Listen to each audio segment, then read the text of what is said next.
Us people are just poems. We're 90% metaphor, with a leanness of meaning approaching hyperdistillation. And once upon a time, we were moonshine, rushing down the throat of a giraffe. Yes, rushing down the long hall, despite what the PA announcement says. Yes, rushing down the long hall, down the long stairs in a building so tall that it will always be there. It's part of a pair, there on the bow of Noah's Ark. The most prestigious couple just kicking back, parked against a perfectly blue sky on a morning beatific in its Indian summer breeze, on the day that America fell to its knees after strutting around for a century without saying thank you or please. And the shock was subsonic, and the smoke was deafening between the setup and the punchline, because we were all on time for work that day. We all boarded that plane for it to fly, and then while the fires were raging, we all climbed up on the windowsill, and then we all held hands and jumped into the sky. And every burro looked up when it heard the first blast, and then every dumb action movie was summarily surpassed, and the exodus uptown by foot and motor car looked more like war than anything I've seen so far. So far. So far. So fierce and ingenious, a poetic specter so far gone that every jackass newscaster was struck dumb and stumbling over, "Oh my God, and this is unbelievable," and on and on. And I'll tell you what, while we're at it, you can keep the Pentagon, you can keep the propaganda, you can keep each and every TV that's been trying to convince me to participate in some prep school punk's plan to perpetuate retribution. Perpetuate retribution.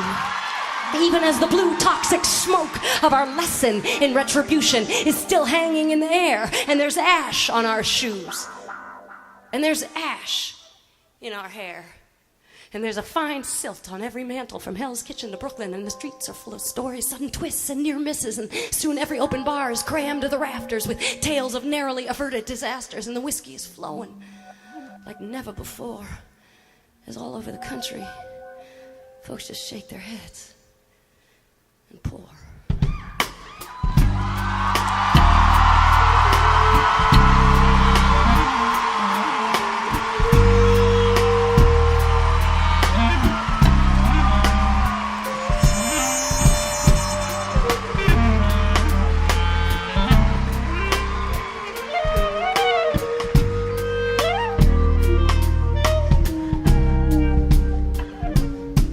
So here's a toast to all the folks that live in Palestine, Afghanistan, Iraq, El Salvador. Here's a toast to all the folks living on the Pine Ridge Reservation under the stone-cold gaze of Mount Rushmore. Here's a toast to all those nurses and doctors who daily provide women with a choice, who stand down a threat the size of Oklahoma City just to listen to a young woman's voice. Here's a toast to all those folks on death row right now, awaiting the executioner's guillotine, who are shackled there with dread and can only escape into their heads to find peace in the form of a dream. Peace in the form of a dream.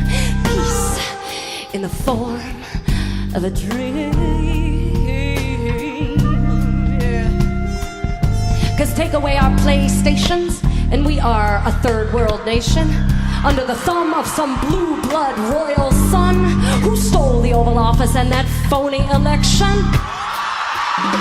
I mean, it don't take a weatherman to look around and see the weather. Jeb said he'd deliver Florida, folks, and boy, did he ever. And we hold these truths to be self-evident. Number one, George W. Bush is not president. Number two, America is not a true democracy. And number three, the media is not fooling me, 'cause I'm a poem heating hyperdistillation, and I've got no room for a lie so verbose. Yeah. Yes, I'm looking out over my whole human family, and I'm raising my glass in a toast. Here's to our last drink of fossil fuels.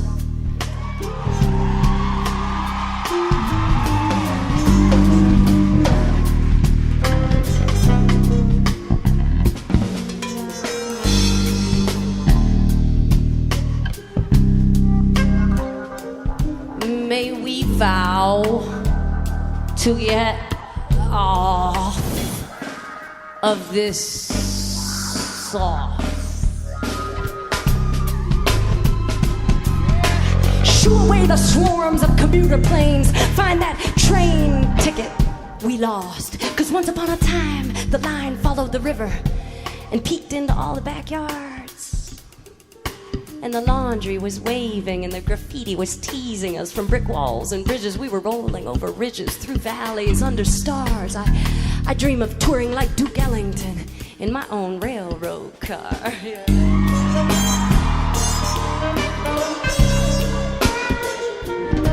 I dream of waiting on the tall, blonde wooden benches in a grand station aglow with grace, and then standing out on the platform and feeling the air on my face. Give back the night its distant whistle. Give the darkness back its soul. Give the big oil companies the finger finally, and relearn how to rock and roll. Yes, the lessons are all around us, and the truth is waiting there. It's time to pick through the rubble, clean the streets and clear the air. Get our government to pull its big dick out of the sand of someone else's desert. Put it back in his pants. Quit the hypocritical chants of freedom forever. 'Cause when one lone phone rang in 2001 at 10 after 9 on 911, which was the number we all call when that lone phone rang, right off the wall, right off our desk and down the long hall, down the long stairs in a building so tall that the whole world turned just to watch it fall.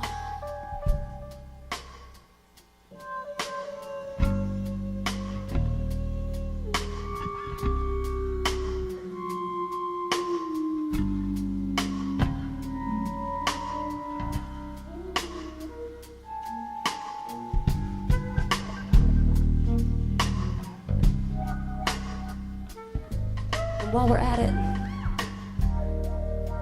remember the first time around? The bomb, the rider truck, the parking garage, the princess that didn't even feel the pee. Remember joking around in our apartment on Avenue D? Can you imagine how many paper coffee cups would have to change their design following a fantastical reversal of the New York skyline? It was a joke at the time. And that was just a few years ago, so let the record show that the FBI was all over that case, that the plot was obvious and in everybody's face. And scoping that scene religiously, the CIA, or is it KGB, committing countless crimes against humanity with this kind of eventuality as its excuse for abuse after expensive abuse, and they didn't have a clue. Look, another window to see through. Way up here on the 104th floor, look, another key, another door. 10% literal, 90% metaphor. 3,000 some poems disguised as people on an almost too perfect day. Must be more than pawns in some asshole's passion play. So now it's your job, and it's my job to make it that way. To make sure they didn't die in vain. Shh. Baby, listen. Hear the train.